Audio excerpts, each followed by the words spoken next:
Hey. We're live. Oh, we sure are. Hello, everyone. Oh, that's our cue. Justin pointed at me. That means it's time to go live. We are the 716 Sports Podcast. We are apparently live on Facebook, which is something that we have just discovered. It's a brand new invention, this whole social media phenomena. Bill and Nick brought it out the other day, and we decided that you all enjoyed it so much that we're going to give you the gift of looking at us talk about sports for a couple hours straight. It's like eventually when we get Comcast Buffalo here, and we'll live stream whatever Howard Simon's doing. I wonder what Howard Simon's doing. You think he's like right doing now? He's anything probably right sleeping. Yeah. He's absolutely watching the Mets. The Mets are. Yeah. Well, everybody wants to get our take on the White House Correspondents' Dinner, so let's just get this rolling. Justin, go ahead, buddy. I didn't watch it. How dare they schedule it up against the greatest events in Buffalo sports? Who thought that one? I was trying to think of a cheesy lottery joke like you, Rasmus, be dolling around. Yeah. I don't know. I got nothing. Yeah. What is the official name for a group of three people named Rasmus who are going to play together on the same hockey team? Obviously. Rasmuses? No, Rasmi. It's like a pod. It's like Rasmine. I think it's called a murder. A flock. a murder of Rasmuses. Murder of Rasmi. Yeah, what a great name. And let's talk about that hockey, because the last time we talked about hockey, it was saying how good the Vegas Golden Knights are. I see you staring down my shirt. Please don't. You're good. The last 10 times we've talked about hockey, we've talked about how depressing the Sabres have been. So, and they finally talk had about something, a glimmer of hope. Something finally happened, and the Sabres won the draft lottery because they had the best odds going in. And despite Mike Harrington's best efforts to tell us that they weren't going to win it, they did it. They actually won first and third. Math 1. And I'm mad Mike that they're not Harrington picking. 0. I'm mad that they're not picking first and third. Can we be mad about that? I think because they did win first and third, fair and square, Yeah. and then there's some stupid rule about you can't win twice. And shout out to probability. We love you. And what's it called? The Monty Python. The Monty Hall. Monty Hall theory. Monty Ball. Monty Ball, former Denver Broncos. Monty Ball. Shout out to Wisconsin. Yep. Go Badgers. Yeah, so here's the thing. This is like a slam dunk, no doubt about it. You're not going to take like Keith Kachuk's kid, although they need wing help. Don't get me wrong. But he's Bill's Mafia. Hashtag. That's right. Well, that means way more than it should around here, but that's besides the point. We will be seeing a cornerstone franchise defenseman coming, and he's going to like play right away and possibly be the best blue liner. And that's exciting. Yeah, the excitement in our podcast group chat today, just trying to figure out who your top 6 defensemen are. You no longer have to mention Justin Falk or Josh Georges. Yeah. Josh George is number 4. It's a lot better, and especially if Casey Nelson comes back for next year, that's a pretty solid top 6 you have. You got both Ristolainen and Dahlin, and then Gooley, Nelson, and take it from there, whether it's Bogosian, Scandella's in there, and that's a pretty... in the cave. Yeah, that's your top 7. That's not all world. It's not what Tampa Bay has or something, but it's really good. I think you kind of want to put Dahlin maybe at least his first year with a veteran of some kind. Scandella, I don't know. Bogosian, I don't know. There's not a good vets, but just someone maybe that has is willing to be a little bit more responsible in their end and just kind of let him freelance, because those gifs of him on that international ice is just the sex. And even just on the rink at KeyBank Center during the World Juniors this year, even with a little bit less space, still phenomenal. Yeah, I don't think that's going to like penalize him just because he did have so much room. But from what you can see, obviously there is a lot more room to operate on the international ice. But he is so fast. His puck handling skills are just second to none. I mean, he's like a centerman, but he's playing at the blue line, and you're going to be able to possess so much more. You're going to have so much more action in, when you're in the offensive zone now, by having somebody with that puck moving ability, both with himself and with his passing.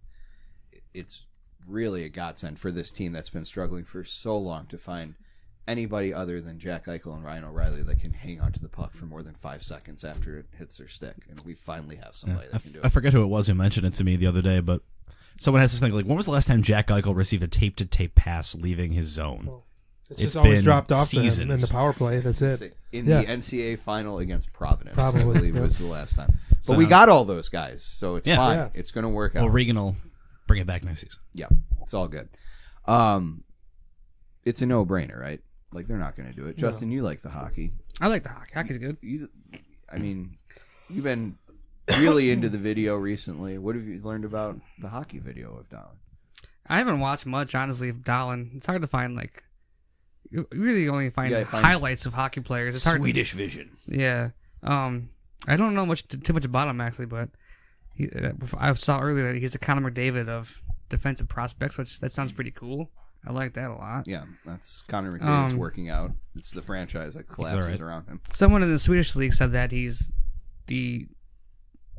for a defenseman, he's the toughest or biggest he's ever played against. I gotta find the quote. Someone said as well that that Dahlin's the best defenseman he's ever played with. He doesn't just mean young defenseman. He doesn't mean rookie. He means he's the best defenseman he's ever played with at any level. Right. What can't get lost in the shuffle is his point shot. There's one of the highlights is a simple flick of the wrist that goes top corner and comes out of the net as fast as it went in. Like, it wasn't a floater. He wired it. And it was effortless, and it shelved and popped out, and it was awesome. I did see a clip earlier of him that as a highlight, but he didn't score. Like, he smoked 3 players. He got the puck at the blue line, beat one guy, dangled into the slot, beat a second guy, and then he was all alone in the goalie, and the goalie robbed him glove side, and he was pissed. Like, immediately stopped and like slammed his stick on the boards and like got up the ice immediately, just sat on the bench and pouted for a little bit. Do we know any Swedish swear words? Not yet. Because he probably that's part of his being really young. That's probably just he just turned 18, I think. I think fuck, but you put an umlaut over it. That's right. That's how you do it. Over which part of it? I saw him play the one. K, which is really weird, but I don't understand. I saw him play one game when he in the juniors here, which it was one of those weird teams. Against Yugoslavia. Hungary. I don't know, but he was the only one on the ice wearing a cage because he was 17 at that point. So he didn't stick out to be at all that game. Also, the youngest, it was the first game of the tournament. The first kid under 18 to play on the Olympic team since 1984. Does it count But as playing? I also 9 minutes heard the whole that tournament? like because of the the old time hockey rules, his ice time was limited. Like, the reality is he should have probably been a top pair defenseman chewing up minutes, but because he was the 17-year-old kid, he's not allowed to do that. And like you have how many games is the round robin? 3? Like, and you're really going to make this kid who's clearly your best player, but regardless, it's pretty prestigious to say that the Swedish national team, they make you earn your stripes. They're not the kind of team's going to throw you out there. They make you earn it. There's some credibility to that if you're not maybe the best in the world at what you do. I don't know. Well, it's a 17-year-old playing against kids. I mean, adults. Yeah. So I mean, there's that. Yeah. But he's 6'2". He's not. A lot of times the mantra attached to this, Scandinavian defenseman is not physical, and he absolutely is. He will throw the body. He does use his frame. He's going to need to put some weight on most likely for the NHL, but he's not afraid to hit. He's not a poke-checking defenseman. He will bury you into the corner and dig the puck out and hopefully find a good outlet pass. And he seems to have that maturity in his body at least. And 17-year-olds, when they get robbed glove side, when they think they should score, they should be slamming their sticks because they're 17 and they don't have the maturity yet, and that's something that will come. I'm 30 and I still slam my stick. Right. It seems to me like the thing that you're most looking for is just seasoning at this point. Like, this is a guy that's played already on the international stage in multiple tournaments. He played in both the World Junior and the Olympics this season, so he's not afraid to be facing guys that are older than him in both of those competitions. So there's no reason why he doesn't come in here. Yeah, he probably won't. I'd be very curious to see if on whatever day in October that the Sabres season starts, if he actually is physically on the ice for the opening puck drop. My guess is no, because I think there's still little sense of that earn your stripes sort of thing. But there's no reason why he shouldn't be in the top pair by the end of the season. I mean, that's not an unrealistic expectation at this point. Yeah, listen to Chris Baker of Sabres Prospects this morning talking about Dahlin and how he's watched him. Noted that he kind of models himself after Nick Lidstrom, and how many defensemen his age have modeled themselves after Nick Lidstrom, especially ones growing up in Sweden. Yeah. But he's more the type that he he knows how to use his body. He's a physical guy when he has to be, but he also doesn't chase down hits. You think about a lot of defensemen who play themselves out of position trying to finish a check. Dahlin's never going to be that guy who's chasing a guy into the corner just to finish a play and make an impact type of that. And it's funny you say that, because the last guy that I think of, and I think a lot of Sabres fans think of in terms of phenomenal defenseman, young, was Tyler Myers, who seemed to understand his body when he was younger, and then was kind of going through an awkward phase almost learning in his third and fourth seasons in Buffalo when he was finally traded. But those first 2 seasons, I mean, Calder winner was an unbelievable presence, helped him win the division title. I believe it was in his rookie season. It certainly didn't hurt that Ryan Miller had his Vezina year as well. But that Myers combination with some great goaltending, I mean, that's all you need right now in Buffalo to at least get things going. You can fix a lot in the back end with just the presence of one guy and a little bit more solid goaltending. And how good does that number 1 power play sound, adding Dahlin on the back end with Jack and Reinhardt and O'Reilly and then Opposo or whoever they're putting on the other side. It certainly feels like it should be there. That level of puck movement and getting the defense around with guys who can pass the puck like that should really elevate them at that level. Yeah, it'll be really interesting to see what they end up putting out there. But I think there's a lot of flexibility. And no, he's not going to be a point a game centerman or wing like maybe this team needs. But for right now, there's so many holes everywhere. So to me, just go ahead and fill in the obvious spot. And right now, he's the obvious prospect. You talk about Ristolainen in this. His name comes up as whether he's going to be traded, and I don't agree with that because he's being paid as a number 2. He's being paid 5x5, but he's also 23. I heard that today, and it's crazy. Like, that didn't sink in because it feels like he's been here a long time because he has. He has but been, it would feel like he's like 28. Yeah. And we've seen with even guys who are as great as Chara, it takes sometimes to 28, 30 years old for them to come to their own. And not to say Ristolainen's been a 40-point-a-year guy. He's been good. Yeah. But, I'm not ready to move on from a 23-year-old right-handed defenseman with that skill set just because you've got a shiny new toy who might be better than Risto, which is totally possible and okay. But well, he should be. I think sure. the expectations his ceiling is high. Agreed. Much higher. The most disappointing thing was I think Ristolainen really got screwed up in Bausma's last season with so much ice time and just constantly being out there, surrendering goal after goal when it wasn't necessarily his fault. And I think it certainly is my hope a year in whatever the system is that we currently have here, but under the tutelage of somebody like Phil Housley, that you can build something with these young defensemen, and that something is sinking in. I mean, there's no doubting Housley's credentials when he was on the ice. What he's doing behind the bench certainly can be questioned so far, but this is an opportunity for these young guys to kind of grow here real quick. They're going to get plenty of opportunities too because there's not that much in their way holding them back. I'm very intrigued by what you can see, but Dahlin's he's the guy right now. It's no doubt about it. It hasn't been a frequent thing to see defensemen go number 1. The last one that went was Aaron Ekblad a few years ago. He was not a consensus. We were talking about Sam Bennett was mentioned in that. That was Sam Reinhardt's draft as well. Ekblad obviously has been the best of those 3 by a pretty wide margin so and far. is in the best situation, probably. Absolutely, I would say so at this point.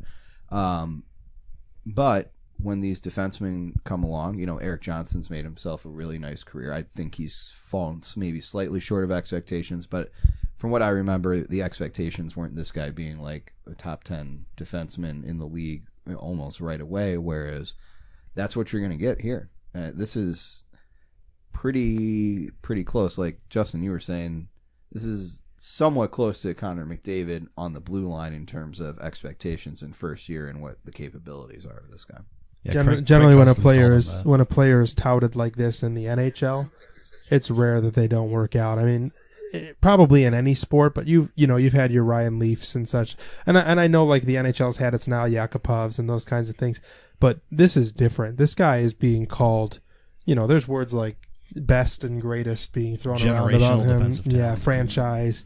And just like we've seen with McDavid and Eichel, well, why do you finish in last place? So you're guaranteeing yourself one of these two guys who have these tags attached to them, such as generational franchise type guys. And this year you had a couple of good guys on the top. You know, if it wasn't going to be Dahlin, you had the Russian Svechnikov, right? Yep. Lots of consonants. But that being said, like what is being said about Rasmus Dahlin, when these types of words are being used, they're not wrong. And you've seen it with McDavid, you've seen it with Eichel, you've seen it with Austin Matthews. You know, they're not wrong when they tout a player like this. And can you imagine being Tim Murray watching this Oh gosh, draft lottery? You tried for 2 years and you was second every time, and now they got the best defensive prospect in many years come out of the draft. This was a great question posed earlier. Would you rather have McDavid or Eichel and Dahlin? I think I'd rather have Eichel and Dahlin. I think so too, and I feel like I'm being such a homer, and like I'm not being objective at all because McDavid is unreal. But you know, as this full scope comes in, you know, that was a great question that was asked. Would you rather have Connor McDavid or Jack Eichel and Rasmus Dahlin? And I mean, the jury's still out, right? Dahlin might be awful. Let's see the boy hit the ice. Yes. Before we ground him here. 30 games. But in the that being NHL said, before. Edmonton also screwed up the question by, they used to be, would you rather have Eichel and Dahlin or Taylor Hall and correct. Connor McDavid? Don't worry, they got Kinda Adam shipped- Larson. They have Adam Larson, though, so the jury's still out. I mean, is Taylor Hall good? I mean, I'm not sure. he's pretty good. I mean, it's not like he's been in the Hart Trophy. Probably should win the Hart. Really Won't should. win the Hart. He won't probably because it's should. New Jersey. New No, I know, Jersey's but not he a should. sexy pick, but man, he played out of his mind this year. So, Unreal. that's basically all we have right now in terms of, like you said, Justin.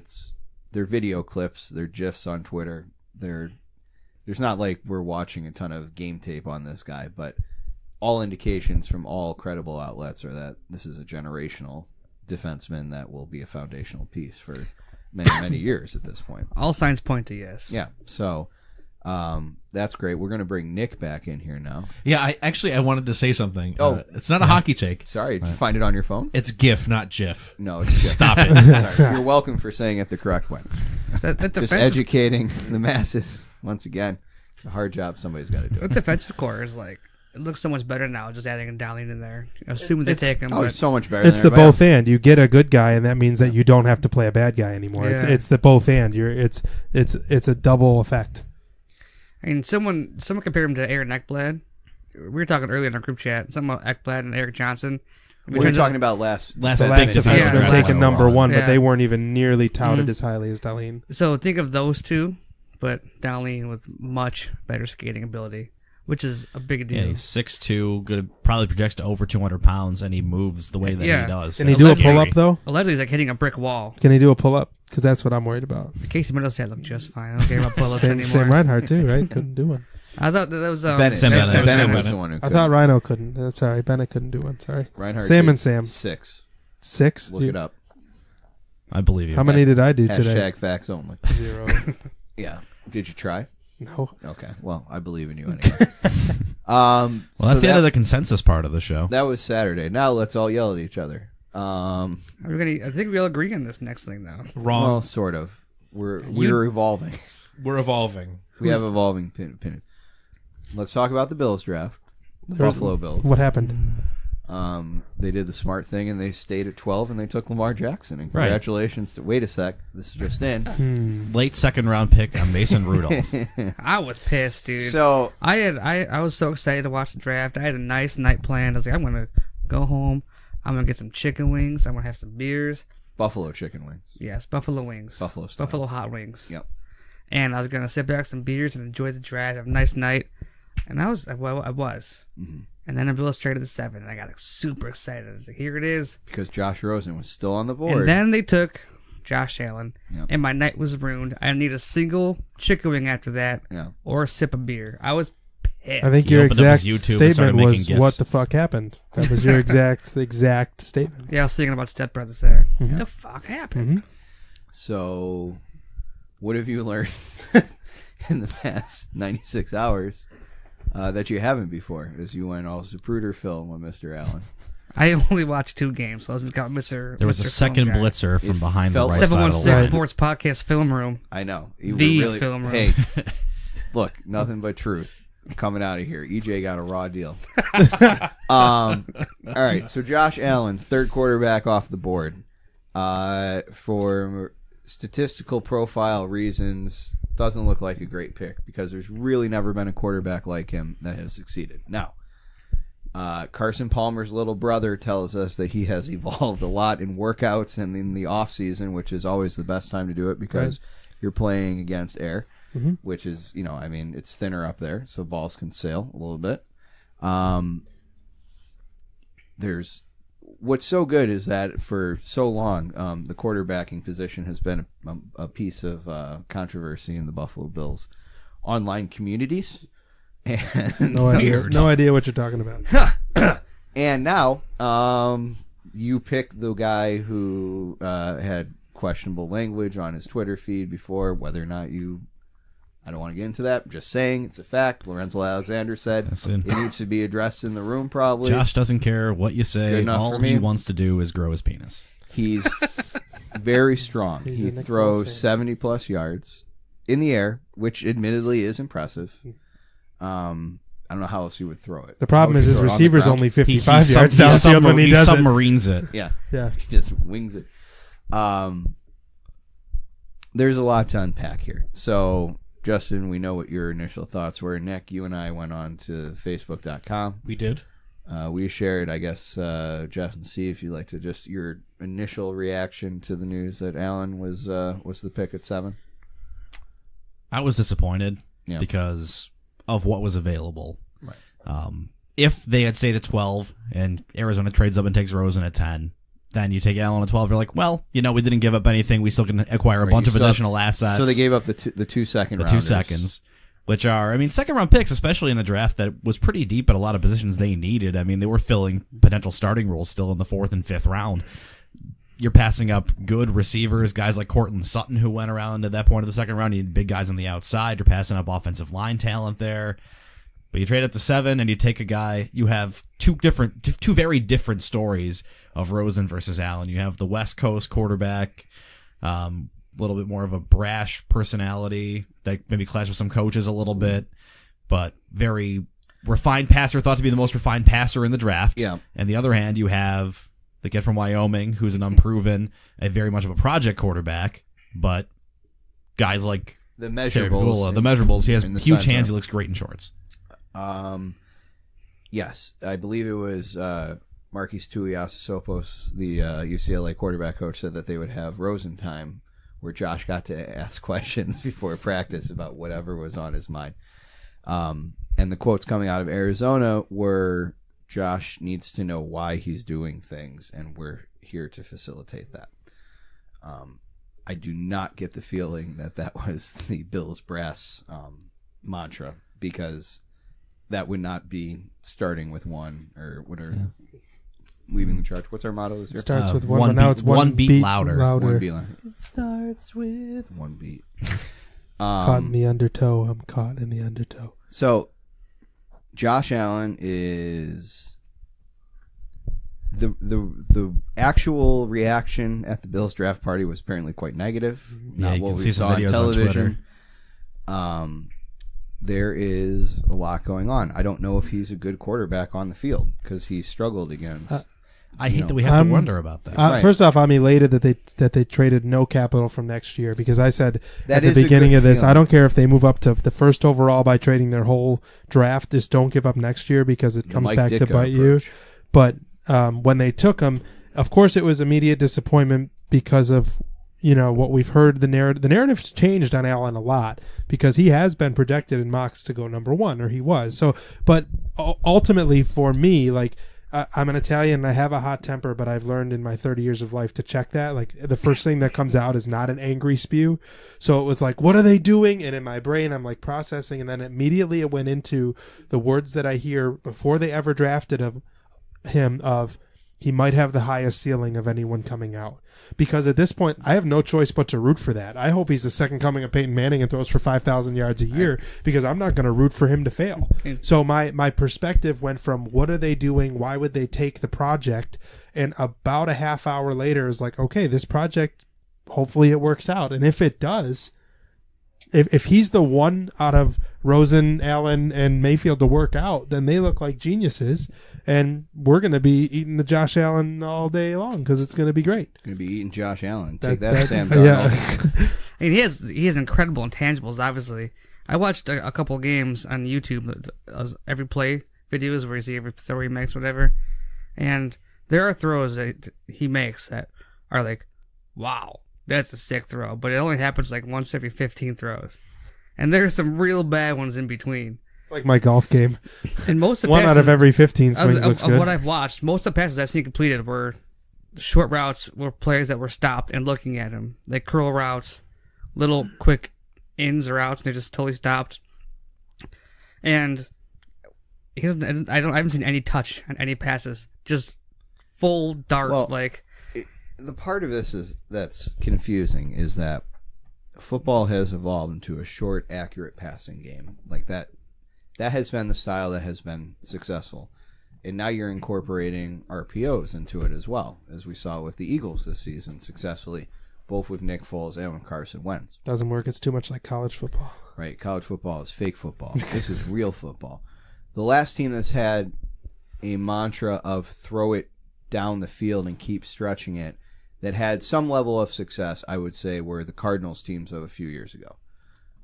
They had Larry Fitzgerald on that team, memory serves. If anybody would like to identify who can provide Larry Fitzgerald ability from the wide receiver position on this team, I'm all ears for it. Jeremy Curley. Sure. Done. Great. Like I said, I'm all ears and I'm sold. That was simple. Austin Prohl. Yep. Ray His something. dad played behind Ray Isaac McLeod. Bruce and Torrey Ray Holt, so McDonald, yeah, from Clemson. So He did? Yeah. that's how Um, that must have rubbed off. the wide receiver. Lots of grit. Why, so much grit. I'm surprised the Patriots didn't take him. They grabbed some other white receiver though, so that's cool. Braxton Berrios, right? Yeah. Yeah. The whole offensive direction that this team seems to want to be going in seems to be the antithesis of where football is going, and it's not just you should zag when everybody else is zigging. It's also that there are so many more defenders in the defensive backfield that are on the field at all times that have more ability. It's not like you can create mismatches and beat up on the nickel or try and bring a safety down into coverage, because that's where guys like Jalen Ramsey exist now, where these hybrids are just freak athletes in the defensive backfield that can destroy you no matter what you try and do. So I don't agree fundamentally with the direction that the football team seems to want to take the offense in. it's windy in that stadium. It is so It's windy. windy. So You guys see what the Buffalo News put out last week about how it's been basically proven that you don't need a specific kind of quarterback to play in cold weather or like northern conditions. and I believe that the Bills have played in the 8th most games under 35 degrees in the last decade. So it's sort of even a fallacy to say that you need to. yeah, I think let's look at those northern like those northern Cincinnati's teams. played in more cold Yeah. weather games. Green Bay, it plays in the coldest games, and they drafted some kid from Cal. I think it works just fine. Right. So I think what's more important than having a quarterback that can throw in cold weather is a receiver that knows how to play in cold weather. Because that ball coming at you, it'll hurt your hands.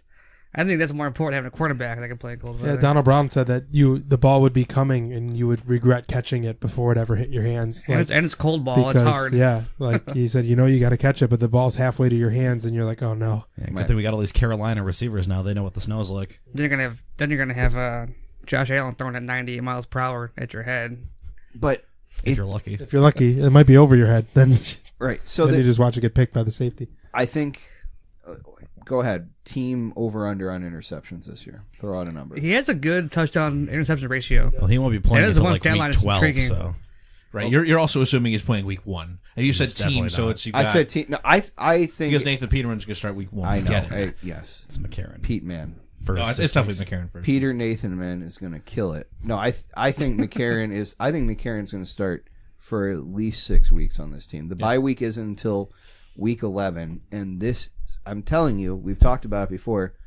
This schedule is rough. The projections for most power rankings have the Bills favored at home against the Dolphins and at home against the Jets. In every other game, they're an underdog.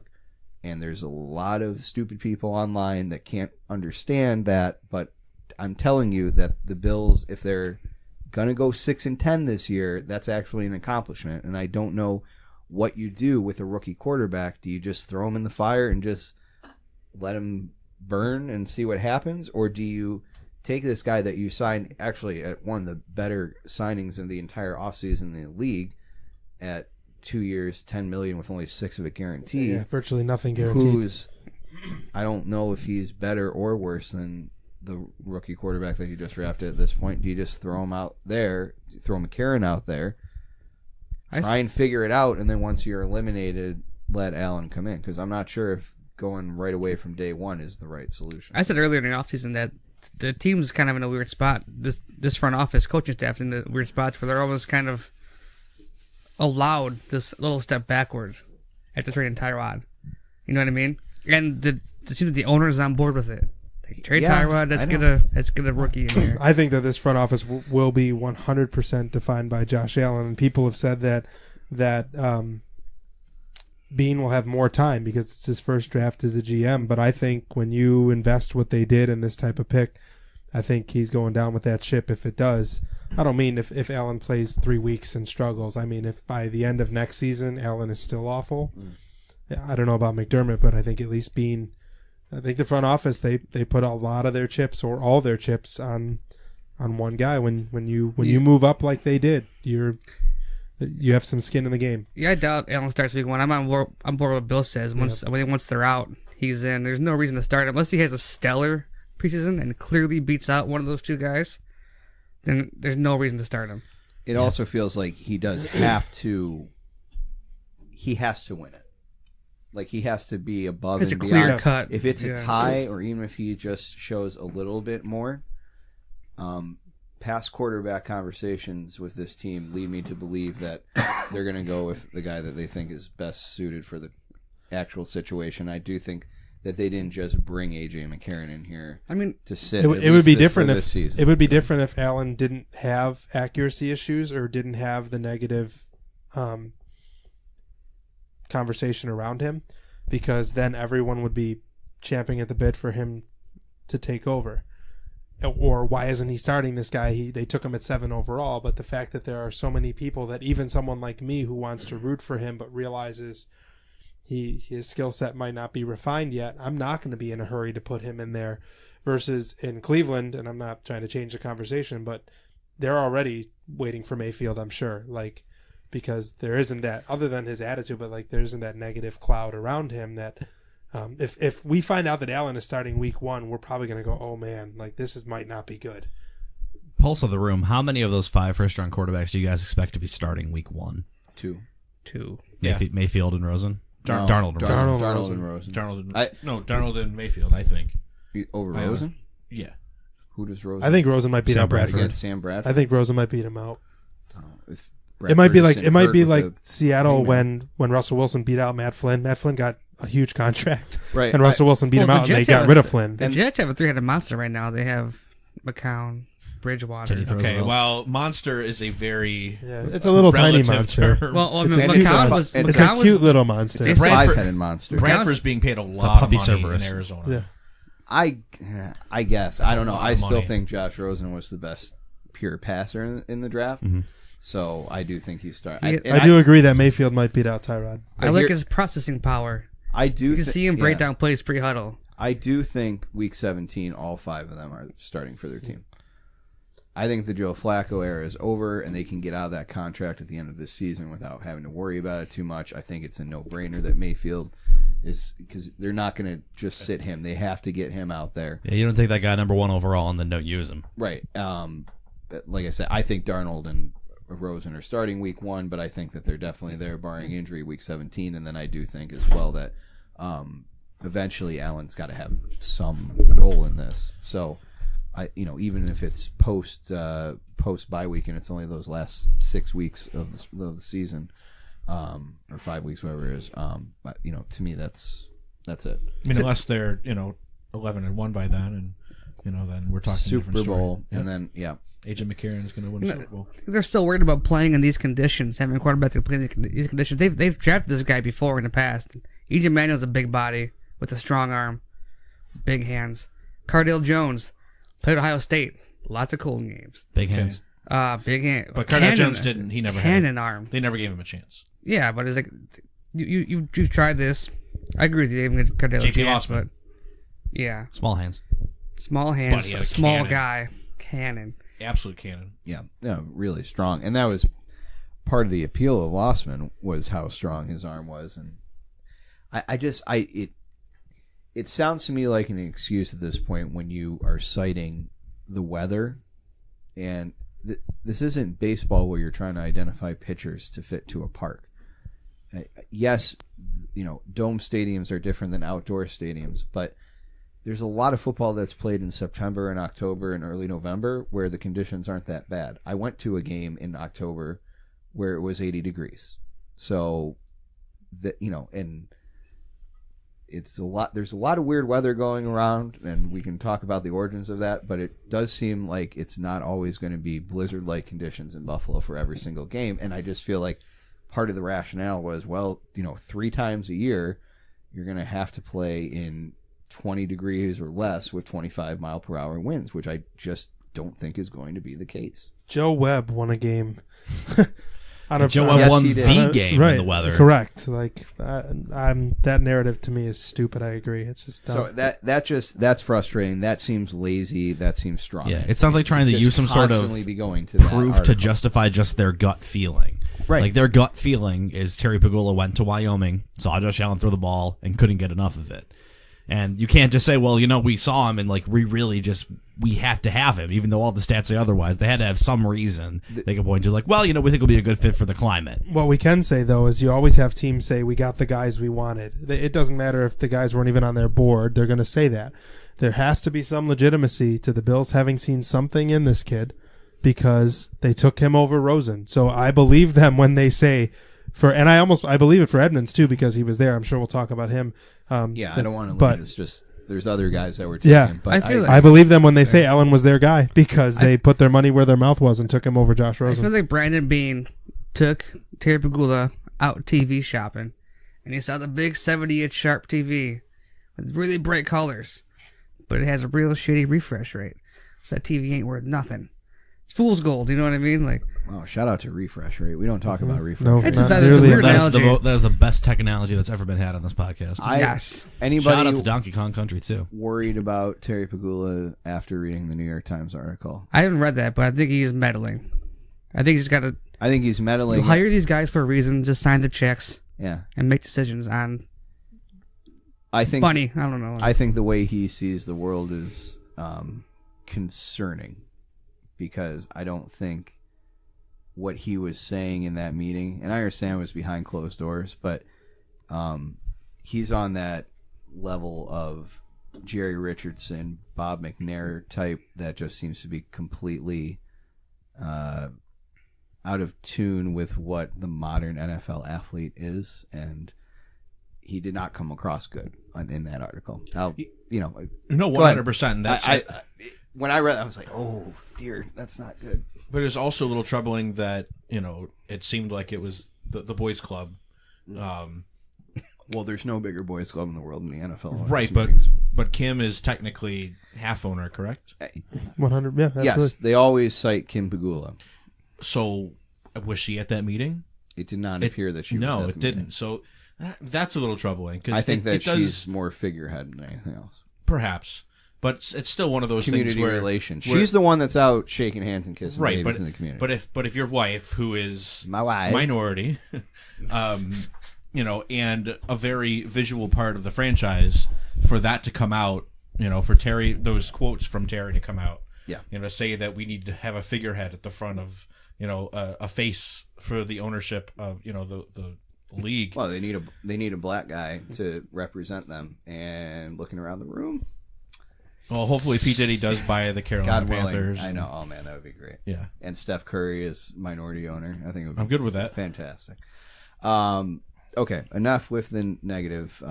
Josh Allen. conversation. Yeah, It go looks ahead. like we have a take. Yeah, just coach, before we transition to Edmonds, Yeah, that's fine. we should be very thankful that Bradley Chubb fell to Denver at 5 Yes. because the original trade that was in place Correct. to take Allen at 5 was much worse.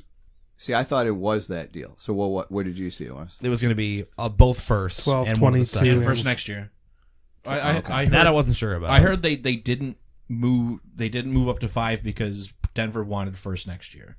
I thought it was both first and both seconds. Yes. Yeah, they that's had right. a The trade. deal was in They had a place. trade in place. both first, both They were going to seconds. go through with it, but then Chubb fell to Denver. Denver backed out because they wanted Chubb at 5. I just heard Bean say after we really didn't want to give up next year. So And I think heard that's that why. it was the same deal that they gave up at 7 for 5. So quite a game of telephone that we've heard.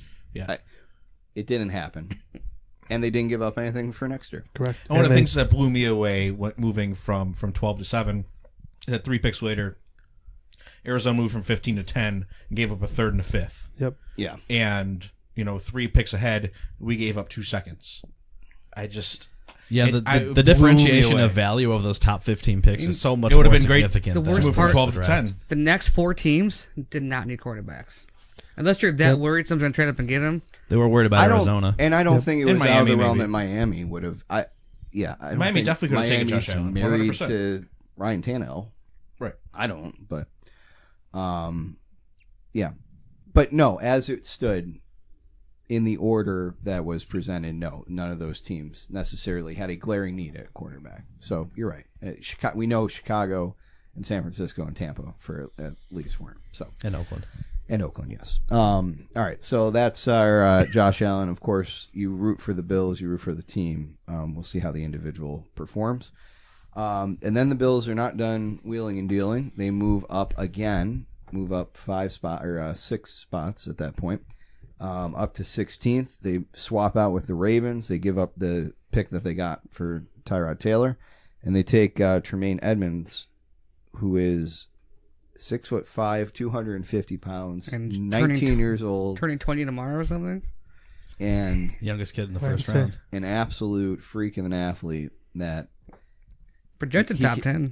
He talent. If we're going to talk about the upside of Allen, here's a guy that may even have more upside because he is so young. He played in a very successful system at Virginia Tech, and this guy seems like he's. I mean, the interview that he had. I don't know what I was watching. We were watching NFL Network. It seemed like he was very composed next to Deion Sanders, which. I respect anybody that doesn't just roll their eyes and immediately walk off stage when Deion Sanders starts interviewing them. So I think that that's a great sign of maturity. But yeah, this guy seems like he's a day one starter. He can line up wherever you want him really in the 4-3. I assume that you probably start him at least at outside linebacker because I think there's a little bit smaller of a little bit greater margin of error that you can have at linebacker versus being unable to generate something from the pass rush, but From what maybe he you said think today, differently. looks like the mic. From what he said, Okay. he talked to GR today and said, So He did say in an interview that he doesn't need Josh Allen to answer to his tweets because after getting to know him, he knows he's not that person. Much different than what they Lorenzo spent a lot of was time doing. together. That's for sure. yeah, and the story of Josh Allen, I think 14-year-old kids that are quoting rap lyrics aren't automatically racist. You should go In back my 7 years opinion- to my Facebook. Oof. Okay. Don't. Oh boy, this got Well, it's been a fun Yeah, podcast, yeah, everyone. check Wait it till people out. research. Yeah. That was a good run. What, 4 Nameless years? producer. Why don't you go delete that and we'll There's talk nothing about. there. Okay, thank God. I know you're just kidding, just joshing around. He goes through his on this day. He's like, ooh, that was Delete. what was Better I take doing? that one down. There are some tweets on or some Facebook posts like, what was I thinking that day? But you're so woke. Nothing terrible, You're this is so woke stupid- now, so stupid it's all crap. good. Yeah, no, it's fine. Sorry, We'll- carry on. No, that's fine. Edmonds, he was a projected, top 10 talent. Whether he was going to go in the top 10 remains to be seen. Obviously, he didn't, but the Bills couldn't resist moving up a little bit to take him at 16, paying a premium. Again, taking away from all the capital that they built up was immediately exercised in the first round on 2 guys, but I think Edmonds may be out there from week 1. I think Edmonds may have a bigger impact on this team overall than Allen. The first thing I noticed about him, and I didn't know this kid, I'm not a big college football fan, so I don't know a lot of prospects. The first thing I noticed was his physique. You know, he's wearing a suit, and his upper body looks like the letter V. It just reminds me of Mario Williams, like just physically freakish. The build of his body, like his shoulders look like they're about 8 feet wide, and yet his body mass index looks like there's absolutely no fat on his body, and like he looks like he has a smaller waist than I do. And then watching the quick plays of how quickly he recognizes a play and blows up a play. Yeah. You know, they talk about the first step for a linebacker, and his first step, I know it's college and it's a different speed, but his first step looks legit. And he's still raw, though. Yep. It's still a bit of a project. He's got a chance to be refined into one of the best linebackers, or whatever Mike's in, you know, whatever position you want to call it nowadays. But talking about, we'll call him a linebacker for now in the game. Like, that's the expectations for this kid. Now, it's football. Anything can happen, and who knows? Maybe he busts out in 4 years like so many others have before. But all indications are with this kid that he's going to be an impact player from day one. He's going to help your pass rush. He's going to help you in coverage. He can cover those tight ends. We know that there's a certain tight end that has been haunting the Bills for the better part of a decade. So as soon as you hear that, and knowing that he has the body to be able to man up against a guy like Gronkowski or a Kelsey or any of these other great tight I thought ends. you were talking about Jeff Cumberland. That's right. Well, I thought he was talking about Now that Charles Mercedes Clay. Lewis is finally out of Jacksonville, the that monkey's Cumberland off our gap. back. Yes. There's so, you know, the tight end position is evolving, and as more and more of these athletic guys, they're just essentially giant slot receivers, keep coming into the league and creating mismatches. To have a guy like that on the outside to be able to drop back when necessary, it's a luxury that few teams have. You can have He seems to have that. a fun conversation of the narrative with McDermott and Kuechly too. That, you know, Right. if you're a believer in that, Yeah. if you believe that McDermott brought something to Kuechly's game, you now look at, you know, this young kid who looks like he has all the promise in the world, and you're probably pretty happy that a guy like McDermott's coaching him. All indications are that we're Carolina North now, and the Carolina connections have been fast and furious for the better part of 2 years now. They're keeping Mike Tolbert, right? Just for 3rd and 8 plays. Just for the sake of consistency. Yeah. Toss pitches to Tolbert. Only on 3rd and 8. God, great presence and luck. Sorry. Always want to get Mike Tolbert going east-west. As many side-to-side touches as possible. Yeah, just let that man cook on the outside. Yeah, so Edmonds, I think, people were upset that they had to give up that 3rd-round pick because then all the draft capital is gone. You got about a 90-pick gap, or an 80-pick gap, I should say. Right. But ultimately, I think everybody's pretty pleased with the Edmonds pick. I don't know who you're necessarily getting at 22. Edmonds may not be the guy that's available. No, there. he was absolutely not going to be there. So there were 3 linebackers taken like almost right after him. So yeah, there was no so way. it was a nice pick. And there were other teams that like he would have been a perfect fit at a place like Pittsburgh. Sure. Oh God. Where his brother was taken actually. Yeah, which is ironically interesting enough. in the first round. So. Yeah. Now he seems like he would be the type of player that like the Packers would pick and just never, like, he's just a perennial Or that Pro Bowler easily there. could have been a Ravens pick. Sure. Yeah. That has Ozzie Newsome written all over him. So Yeah. first linebacker taken in the first round since, I think you know this one because we were Cornelius Bennett? no, No. he was drafted by the Colts. That's right. I know. Shane Conlon, 1987 draft, We don't consider Aaron Here I was Maven to be a born. linebacker? No. Aaron Maben was a suck. and I think he was defensive end too. Yeah. He was a Mike Suck. He's Yeah. outside bench. He was a hybrid before hybrids were a thing. Yeah. He was so He was a hybrid, hybrid. that as soon as you unplugged him, he died. But now he's saving lives in Baltimore. He was a Good job, Nissan Aaron Leaf from 1987. So, not much happens for a while on day 2. And then all of a sudden, stay at 96, no more movement. Harrison Phillips, a run-stopping defensive tackle out of Stanford, a guy that many people had projected kind of like in like the 2nd round, all of a sudden is available there at 96. Seems like a pretty good value for... Yeah, what that's the a taking Bills the are best trying player to do. available kind of pick. Maybe Yeah. not their biggest need, but like Yeah. a pretty good 2nd-round grade on Phillips, and everyone was raving about how they got a steal. And at I'm that fine point. with any front 7 defensive help that you can get. I didn't care because that means that you can spell Kyle Williams a little bit more, or you're just adding quality depth. I think that this is going to lead to Jerry Hughes being Marcel Darius 2.0. Well, I think he's getting pushed out of that contract rate. They have Trent Murphy now, and supposedly Harrison Phillips can play end. that that they said he's not exclusively a tackle. He's probably going to be better as a run-stopping tackle. But you have Starla Tulele now, you have Kyle Williams, you have Trent Murphy, you have Shaq Lawson still, which is a name. Somehow that name always leaves my brain because he's been so non-existent. But they have a lot of defensive line depth that if you're looking to move some cap space, Jerry Hughes is going to be the casualty there, I think. They should be careful before they do that, though, because you're bringing in Phillips, and he can play end this year. Well, what are the odds that Kyle Williams is back again next year? Right. You move him to end, and then you have to fill that D-tackle spot again. So, But you have Trent Murphy, you have Shaq Lawson, you have who else is on the end? I think Shaq Lawson's going to go. You think so? Yeah, I don't think everyone has any kind of faith in him in this front office. I'm just thinking though, He's not their guy. He hasn't performed. I mean, It's always with him. he predicts Pro Bowl this year, so we'll see. Yeah. Well, but then you have Hughes is 11 this year, something crazy. It's a big number. I've never been a huge Jerry Hughes guy from day one. I mean, I understand what he does, but I also think that we always. But what did he joke do about last the year? 2 personal years fouls. ago. What did he do last year? Let's see what he does. 3 When he's sacks? got another pass rushing threat on the other end with Edmonds. I mean, I have. Yeah, I mean, I think Edmonds is more geared towards the run, but we'll see. If he can show the flexibility, great. It to me seems like he's more super interior depth, but whatever the case is, he's a guy that a lot of people had projected a lot higher, and he made a nice run. Can they afford to get rid of Jerry Hughes right now? This team that I think Trent needs Murphy's talent. legit. I think Trent Murphy's legit because he didn't play last year, but 2 years ago he had I don't have the number. It was either 7.5 or 9.5 sacks, which is twice or to 3 times what Jerry Hughes.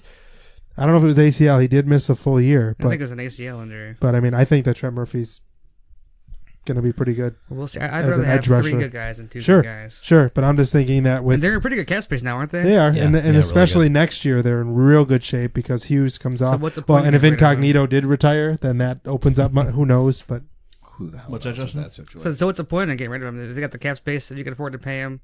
Yeah, they would save about 3.5 on Hughes. what's his cap hit? 10-4. 10-4 Dead almost. is 6'8". All right, So it's not worth it at that point. nope. one more year.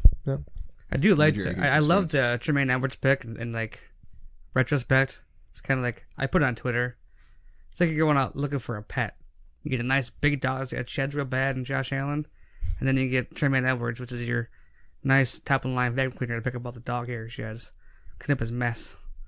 I love the pick for that reason. I thought it was pretty funny. Brandon Bean That's has cool. said they've gotten the quarterback on each side of the ball in the first round. So They got the offensive and the defensive quarterbacks. I found a way to share my screen here. oh Do you want to watch? Oh, some, boys, be super high tech now. Do you want to watch some Josh Allen clips or no? no. No, I don't give a shit what you say. well, that's worth the shot. All right, hey, the truck has up those Josh Allen clips that we were requesting. So Justin, let's go the to only that. person not on camera, our faceless producer in the background. Just Pay no shoving attention. it down Pay our no throat. attention to the Producing man behind the shit out of screen. this. I'm gonna stop Okay. the camera here, so Okay. maybe I get some better video quality. Okay. All right. Well, Famous last words. can we keep rolling though? Yeah, we are. All right, great. So let's talk about day 3, and we're going to start with round 4, Taron Johnson. I know, Nick, you're a huge Weber State fan. Big Weber State fan. Yep. Nickname? Shout out Damian The Lillard. Weavers. Very good. And Thank you. their division, their conference? Ohio Valley? No, the Weber division. Ah, the Weber Sorry, division. That's okay. Are they Ohio Valley? No. No, they're not. Big Sky. Big Sky. No, I'm thinking of the next pick. What state is Weber State in? Utah. Very good. I know. No. But our next pick was from Jacksonville State, who is in Yes. boom. Well done. Thank were you. Thinking ahead. I'm ahead of you. That's where I am. So if you can draft essentially what's a starter in the 4th round, I'll take it. Taron Johnson is projected to either compete with Phillip Gaines or he's the nickel. That's I scratched no one on Bill's Mafia Facebook actually ever watched Weber State. Let's just acknowledge it. This seems like a good pick. We'll be told, and let's see what he does. I just questioned Right? the corner at this point because I was still looking O-line and receiver. Yeah.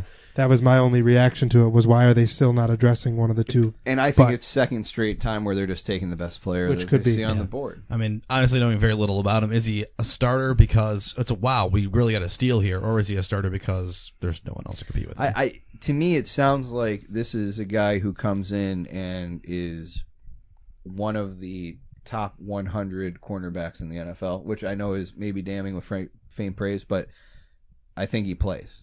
And I think that he's, better he's on at par with Sharice Wright or whomever was right. out there in I the think nickel. he's going to be fine, and he seems like nickels are essentially starters at this point. Everybody is playing 5 defensive backs in some form, or even if you're just playing one safety, like you need 3 corners out on the field. That's just what the modern NFL is. So, as we're watching this Cal Poly Weber State highlight here.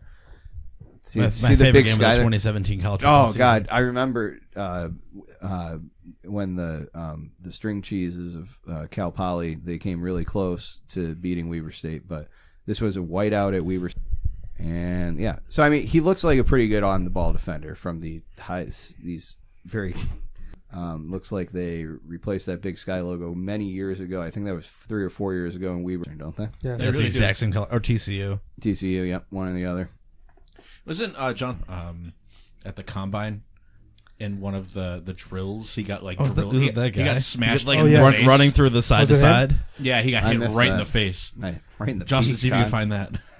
Am I looking for it? The guy at the combine who Weber got State hitting drilled in face. the head. Yeah, just look for Johnson combine face If hit that or was something him. like that. It looked a lot like LeBron taking the basketball off the face. Yes. Yeah, no, it's the same. No, it's the same guy.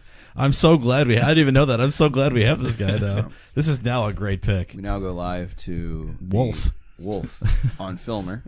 What? Turn Johnson gets hit in the face at NFL Combine. Yep. Oh! There you go. All right, but you know what? You know, he got showed right such back grit up. back and up. resiliency. He didn't even miss a throw after that. He didn't. Oh, that's the moment. Oh no! Speaking of the Look at the Supreme, guy. He knew. Like, oh. Back and to the left. But you know what? to the left. I give him credit for immediately getting up. Rich Eisen enjoyed that. Yeah. You have to think they've been drubbing on doing this for a very long time. Oh yeah. No. There's Here comes a 7th moment of round levity. talent safety coming off No. the sideline to have 4 footballs. Oh, he got dove to the head. Are you gonna give Wolf a Has to be thumbs the up or no? highlight? Are you gonna Big give shout Wolf out a to thumbs Wolf. up and a subscribe or no? It's gonna be I really sure will. confusing for those of you who are listening to the audio version of this. Oh Which yeah. you're There's missing out There's if no you video like. version of it anymore. I think But just we're just- no, we have that video in there. We're watching live. no, because um, the green light's not on. So Oh, Well, All right. I So can pick my nose now. yep. Go right ahead. finally, Round 5, Wait. 154 overall. Your Ohio Valley hero. yeah, Jacksonville State, Is it Saran? Saran. I think so. Saran Neal, another defensive back of Jacksonville Bill State. is scrolling his phone with his big toe. Yep, I am pretty good at this. It's okay. I don't have a foot fetish, so I'm fine. Rex Ryan is really enjoying this. It's gross. So look out for that hand and foot and mouth. disease. Look out for that, Bill. Yeah, I don't know what you're talking about. Again, a defensive back. K. Yeah. It's just the point where everybody's like, why aren't you taking wideouts and offensive linemen? It's like we all know what this team's needs are. How do you not know? Neal, it says, played safety, linebacker, and corner in college, so I guess there's some flexibility. But he could be more like just sort of a special teams guy as well. So, I don't know. Special teams are very important when we're going to be punting the ball as much as we will be this year. So, I'm willing to accept that. But he did make a couple nice plays against LSU, which is pretty good team. Go Tigers. Didn't they almost win that game? They did, and then Troy killed them. So it was a great year down in the bayou. But that's for our college football podcast that we'll get to. Over the summer. Yeah, whenever. It's at his watch. It's at some other point. Yep. It's my watch that tells me when all my podcasts are Right. scheduled. It's a magic watch. That one's going to be July. The college football preview Fine. show where Bill and I talk about college football with Nick for 4 consecutive hours, There and we everyone go. else stops listening. Except for Mike Babcock. Round 5, 166 overall. Wyatt Teller, guard from Virginia Tech. Continuing with the Virginia Tech theme. They either love players from Virginia Tech, depending on what position you play. In this case, they love them. So the projection is that this guy could eventually be a starter, but right now he's just depth that you hope eventually moves in the late 5th round. I guess that's really all you're looking for. You're probably not plucking anybody out that you're looking to be a starter right away. Oh, we're gonna watch some guard highlights here. Watch this guy plow through the other guys. So YouTube is amazing. Pancakes. Yeah. 13 minutes? Holy shit. 13 minutes Someone clipped 13 minutes of guard. of one game. I believe this is just Wyatt Teller versus Virginia rivalry is. game, the Commonwealth Cup. Wow. Yeah.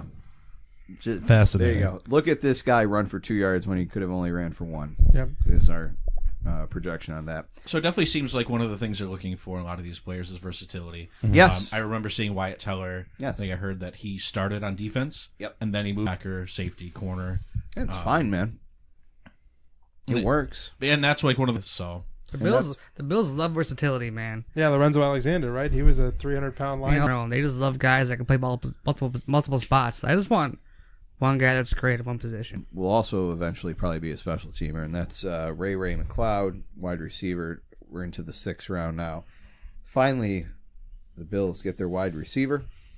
I don't know how I felt about this pick in the context that About how many slot 5'4". receivers do we need? Right. Well, And McLeod, with a guy he's like very- Equiminius St. Brown still on the board. 5'10", 190, And small guy. Tiny. Very fast, but very Roscoe small. Parrish-esque. He wasn't like that fast at the combine, at least. Yeah. Like he wasn't like I a don't know, burner, I not guess- some crazy death guy who's going to run like a 4.3. Well, no, and he just sort of sounds like he's Creating the PDFs, expectations is that he's going to be a guy that will play as a returner like that or as a gunner. Those are that's his destiny at this point. By the way, the video quality of a Clemson highlight reel versus a Weber State highlight reel is very noticeable, It's isn't amazing. it? I mean, McLeod has played. If you believe in playing in big games, Clemson's done nothing but that over the last 4 seasons. So he certainly has experience in that sense when it comes to him. So McLeod is intriguing, but he's not big. You get eventually tired of it feels like they draft a whole lot of Tiny little guy. smaller than Watkins, and Watkins is considered the top prospect. But there is a difference being made, and when you're going to 6'1", 6'2", I mean that's a position that has evolved where the guys are just getting bigger and bigger. The evolution tends to be more towards stopping the giant tight ends that we see coming into the league. So player or special teamer, but does he catch a touchdown passes? Last year. That's so sad. It's so sad. It's not getting better. No. Make the team now because they drafted McLeod instead. Or Kalen Clay. Or gets Kalen cut. Clay. And money smaller. And then we go to Austin Prohl, the final pick, almost Mr. Irrelevant. Is that Ricky Pearl's kid? Or It is. It is. It is his kid. 5'10", 175. So he's Wasn't he like the water boy in Carolina for them at some point? Like He's they a ball know boy, they I know think. him. Yeah. Yeah. They've known him since he was 7. Yeah. So he's projected as a practice squad player, and you always like it when your head coach maybe just does another guy a solid by taking his kid. It's the 7th round. Like, I don't know. They're really just trying to Who cares? bait I Ricky have Pearl no- out of retirement. Playing the role of Drew Haddad, right? Like, I have nothing. North Carolina was a complete tire fire this year. I don't know if that means anything or not, but they went from a 9 or 10 win program for the last couple of years to, I believe they went 3-9 Also this the year. lost the top quarterback 10 throws pick the ball quarterback. with the wrong hand. That's why he just threw with his left hand. He comes from a land where they use all the buttons on their polo shirts, so I'm not a huge fan of that. Nope. But I'm with you. know, Top button unbuttoned. Yeah, keep it on. Bill goes no buttons, but it's Yeah. another thing. No, look, I don't question your religion. You don't come in here. So yeah, I don't know. He seems like a nice He's guy. here. Yeah, he's here, and maybe he'll do a thing, and that'll be neat. That's Your what- watch that is a what big I fan of thought. Ricky I just Pearl. was pushing buttons and realized I triggered Siri. With your toe. So yeah, you really don't like that, huh? I'm not a foot guy. They're Oh, wow. gross. All right. Mm-mm. Feet are just Why would you sell sneakers? if Fast you hate friends. feet? because I think selling sneakers make good made money you- selling sneakers. I think that they made Yeah, you. yeah. Haven't you sold? I don't know. Oh no. Oh, that was the time for you to come up with something. Twisted Tea and Coors Light. It's an Founders. interesting mix tonight. Ooh, look at Wow. what's next up. Look at you. Oh, Josh It's like they Allen know- takes. No, I have nothing to say good or bad about Austin Prohl other than he's a human being and do great things. Be funny. Actually, we can Justin- look back on this highlight when like deep dive like you did on Josh Allen. Just I go can do through that. every single thing. And We have a post lot it of time. all. He's not crazy. at least I meant just the Bills guys, but Tell you what, the draft got me back in football mode, though, I man. saw in Madden, right? No, he doesn't. No, Right for on. the Madden Ultimate Team, he had like a Only a 90. 90 throw power, though. How could that possibly be? Kind you of should a have the pussy. highest throw power ratings I history. put a hot Madden take on Twitter the other night. I saw that. Is I he said going to have the worst part is Bennett's not going to give him a good throw. He doesn't have a cannon, though. Like, you watch the It's a film. I strong. do like that. He's The got arm a will play. freaking rocket. work? All That's right, it. well, That's like I all it said, is, guys. If Nothing Jordan to worry about. Palmer fixed it, then that's good enough for Yep. me. Trust one Palmer brother, you Palmer trust and them all. Yep. Jordan The Rogers. Bachelor? No, that's Jordan Rogers. Jordan Rogers. Jordan Rogers is the erstwhile brother of Aaron, Ah, yes. whereas Jordan Palmer is the. I think they still have Thanksgiving together. Of Carson. Erstwhile brother of Carson. Well, Carson That's doesn't right. have anything better to do anymore, so. No, he's just hanging out, chilling.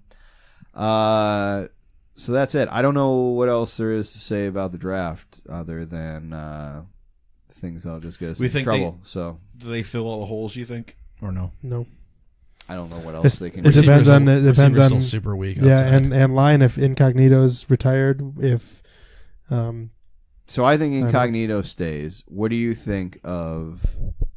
Stays retired? I think he comes back. Sorry, Okay. I think there's a lot of bad blood there right now. I don't think he comes back. I think Richie Incognito likes money. Yeah, He's gonna I don't come think back. That's a team. I think think he's trying to ultimately- get out of camp and summer BS like a lot of these guys do when they hit their mid-30s. They just try to avoid training camp I and then will say, "Oh, I'll play." Believe, It's like Mike Fisher. yeah, I'll believe that he's retired when I see him not playing week 1. I think they seem that it seems like there's bad blood there. I don't think he's gonna come back. I think they got him on a list where they decide when he comes back, an indefinite something list. If they put Bolden on it reserve last year. retired list. Yeah, they put Bolden on it, and he couldn't come back until they cleared him. Doesn't seem like McDermott and Bean are going to have that kind of game played on them. No, I don't think. I think they're pretty no nonsense. Not a lot of humor going on with those two, which is fine. Richie Incognito's one beat away from being out of here. Yeah. I tried to sound tougher than I just did. Come here, It's worth a shot. call him like a buckaroo or something like that. Buckle up, Buckaroo. Yeah. You see a lot of We're this. shipping you off. Listen to here, Miami sport. again. You see a lot of this out of Josh Allen, a guy running open, but he throws it behind him, and there's Yeah, that. we tried to act like Josh Allen never had talent around him. Didn't Eddie Yarborough go to Wyoming? And like his number one receiver in all these junior highlights is currently on the Bears. Which is a huge compliment to the Bears. I mean, like, They're the only other pro team in Laramie. well, yeah. We act like Josh Allen never had any talent around him, and that's, well, he didn't succeed because he had no one to throw to. It's like, well, who were the defensive backs he was throwing against? I'm Like, going- it's the Mountain West Conference. I remember that one. We're going to a wedding in Fort Collins, Colorado, and I have Googled, and yes, Laramie, Wyoming is just a scant hour 10 away from Fort Hour Collins, 10's not Colorado. bad. And I'm considering, Nick, you're going to the same wedding. I think Yeah. that we should possibly make a road trip up Take there. a look and see if there's a nice brewery. There's got to be a brewery up in Laramie, right? One would assume that there has to be something we can breathe the same Bring air. some Wyoming beer for our week 1 games. Yeah. He's one of those sick Josh Allen plays. Watch him escape all this pressure, I can't see anything on that godforsaken blue turf. and then watch this rocket. Make sure you send Look at that. Justin a friend request on Facebook where you can see his breakdowns of these. He's showing his name so you'll learn how to spell it right. This is against Boise State. Not to be confused with the other team that has a blue field. That thing's on a rope, man. That's a nice throw. It's a great throw. Look, the arm plays. I've already said the arm plays. It's the decision making and the accuracy that I'm concerned with. So he has one of the 3 main characteristics locked down. And now I'm just concerned about the other 2. I just That's hate all. how it's weird how Josh Rosen wanting to know why the offense does things is a black mark against him. Like coaches don't want to take the time to explain to their quarterback Because why for they're calling 150 things. years, the job of the football coach has just been just because I said so. And And they're like scared that 'Cause the they're quarterback's be never- like, that they're doesn't never make sense wrong. why we're doing that. We should do this because They're of what never I've wrong. seen. Because the coach Yeah. makes millions of dollars and the free labor isn't allowed to question it. Right? Here's this play. Look at it. After that really nice throw, he avoids pressure again. He misses his dude. This is a touchdown. Look at this. Totally missed. There's no one near the guy for 20, 30 yards. Like We are. this is an even better angle. See how bad he missed him. Blessed. Look at that. It's so. How come? I know. I'm excited. Now you're a freelance play-by-play guy. You could Rumor probably has do. it. You and Justin could do University of Wyoming games next year. We sure could. If they ever, Without if Josh Allen, they though, might call not me, be I'm worth not under if they contractual ever obligation. play UB, you should volunteer to do the Wyoming booth at UV Stadium. Yeah, I'm sure there's people flocking for that. I think it would be powerful. That's not a nice throw. What do you think the Yeah, call that was- letters of the Okay, I radio can't catch station in Laramie are? WHY question Nope, mark. wrong. It starts No, with it's a K. K. KCOW, right? KCO. KCOW, Cowboys Radio Network. All right, we gotta get out of here. Justin, Getting the radio call sign jokes. It's good stuff. yeah, it's a bad sign. Justin's just gonna keep going over these highlights here. Why not?